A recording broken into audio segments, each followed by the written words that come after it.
O Brasileiríssimo de hoje traz o brasileiríssimo Nelson Gonçalves. Já terminou minha dor, já posso sorrir de alegria, meu amor voltou. Ele é o segundo maior vendedor de discos da história do Brasil, com 65 milhões de unidades. Fica atrás apenas de Roberto Carlos, com 80 milhões. Nelson Gonçalves é um recordista mundial absoluto. Gravou 127 LPs, mais de 200 cassetes, outros 200 compactos, 183 discos de 78 rotações e mais de 26 CDs, fora os álbuns reunidos em caixas. O seu maior sucesso foi a canção A Volta do Boêmio. Nascido no Rio Grande do Sul, foi jornaleiro, mecânico, engraxate, polidor e tamanqueiro. Foi também lutador de boxe na categoria peso médio, recebendo aos 16 anos o título de campeão paulista. Mesmo com o apelido de metralha por causa da gagueira, decidiu ser cantor. Foi reprovado 2 vezes no programa de calouros de Aurélio Campos. Casou-se com Elvira Mola e com ela teve 2 filhos. Do arco-íris que moldura a imensidade, encontraria, disse alguém, além dos montes, nos horizontes a felicidade. Sem emprego, trabalhou como garçom no bar do seu irmão na Avenida São João. Depois seguiu para o Rio de Janeiro no ano de 1939, onde trilhou mais uma vez o caminho dos programas de calouros. Foi reprovado novamente, na maioria deles, inclusive no de Ari Barroso também, que o aconselhou a desistir. Finalmente, no ano de 1941, conseguiu gravar um disco de 78 rotações, que foi bem recebido pelo público. Passou a Croner no Cassino Copacabana, do Hotel Copacabana Palace, e assinou um contrato com a rádio Mairinque Veiga, iniciando uma carreira de ídolo do rádio nas décadas de 40 e 50, da Escola dos Grandes, discípulo de Orlando Silva e Francisco Alves, quem diria.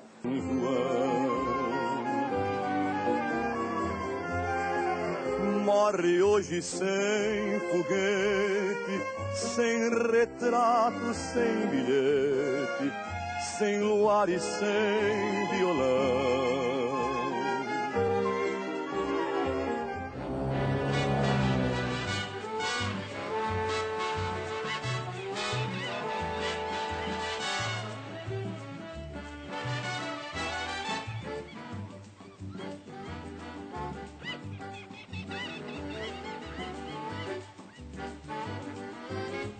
Rapaz, aquela época foi o máximo.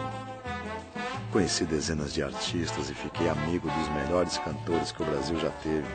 Orlando Silva, Silvio Caldas, Vicente Celestino e, é claro, o Chico Alves, né? Na década de 50, além de shows em todo o Brasil, Nelson Gonçalves chegou a se apresentar em países como Uruguai, Argentina e Estados Unidos, no rádio City Music Hall.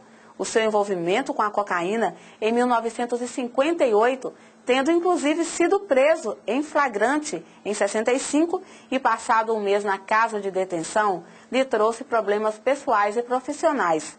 Superada a crise, lançou o disco A Volta do Boêmio número 1, um grande sucesso. Após abandonar o vício, retomou uma carreira bem-sucedida.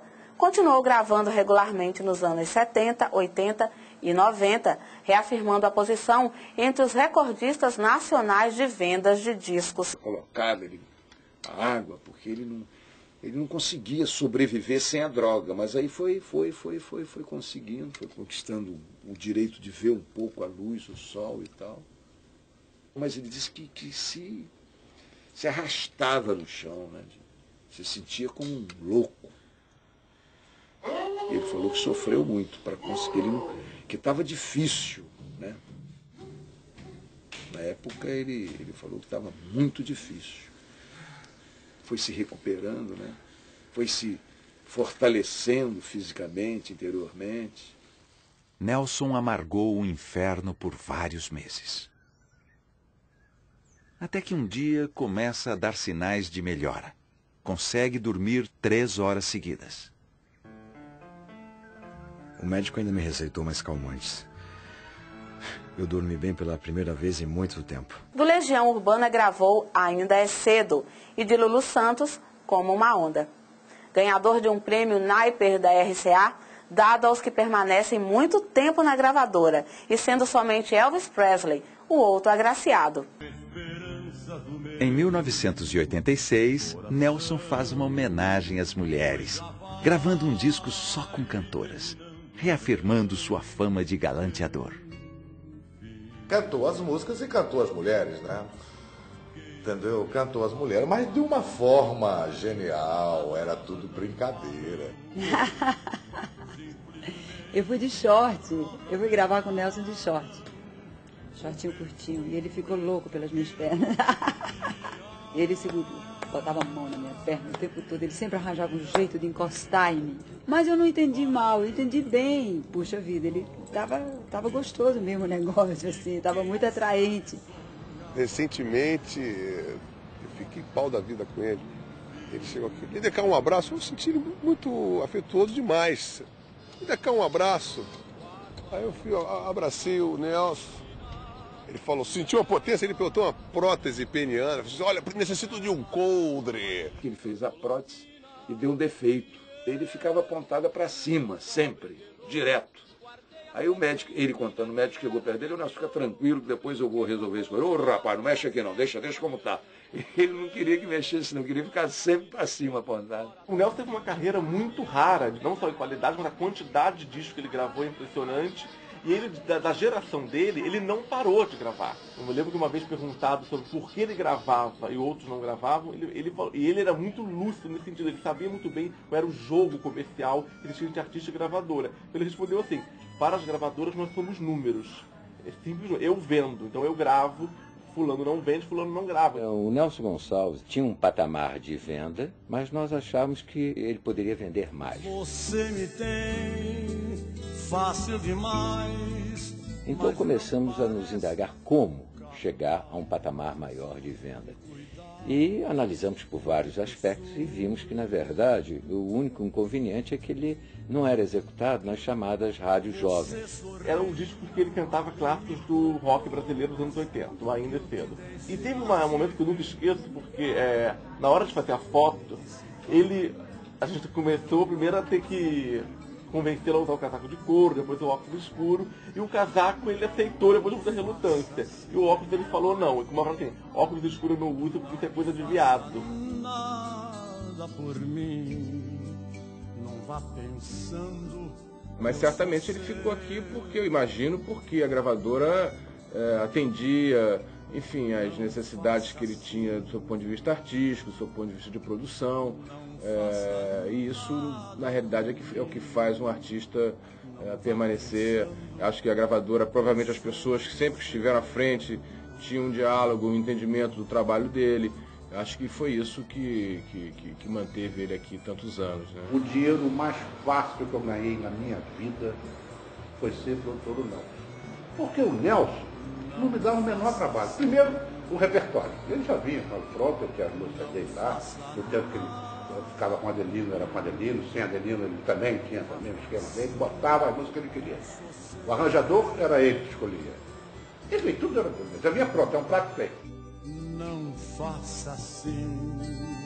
Em 1997, grava o CD Ainda é Cedo, com os grandes sucessos do rock brasileiro, se integrando aos ídolos das mais novas gerações.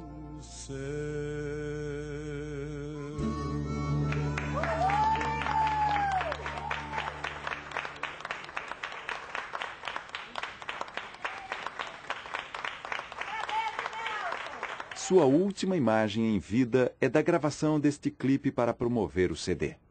Nesta gravação, ele encontra-se com o ator Alexandre Borges, que meses depois viria encarnar o artista neste tributo a Nelson Gonçalves. O Nelson era um amigão assim, compadre.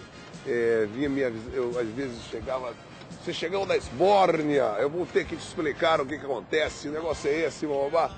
Então tinha uma relação muito fraternal, né? de um garotão, assim, sabe? O Nelson. E aí eu comecei a imaginar eu envelhecendo e ter como Nelson, ao envelhecer a idade, como não conseguia não envelhecer no espírito, né? E eu falei assim, pô, então é possível ser feliz em qualquer idade, se tiver um espírito parecido com o do Nelson. Nelson nunca deixou de cantar, nunca teve preguiça para não cantar. O Nelson sempre foi. A gente fala em guerreiro, fulano é guerreiro. Não se trata de guerreiro, aquele que é mais guerreiro do que o outro. Não se trata de gostar, de se realizar como cantor. A recepção que ele teve numa determinada classe social no Brasil inteiro é uma coisa única. Só um artista excepcional consegue isso. Mas ele conseguiu. Durante a sua carreira, gravou mais de 2.000 canções, 183 discos em 78 rotações por minuto, 128 álbuns, vendeu cerca de 78 milhões de discos, ganhou 38 discos de ouro e 20 discos de platina. Morreu em consequência de um infarto agudo do miocárdio no apartamento de sua filha Margarete, no Rio de Janeiro. O Brasileiríssimo fica por aqui, mas pode continuar enviando suas mensagens e dando sugestões para o nosso programa. A gente volta na próxima edição. Meus amigos de orgia, já...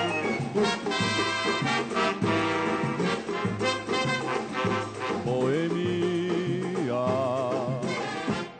pra mim terminou.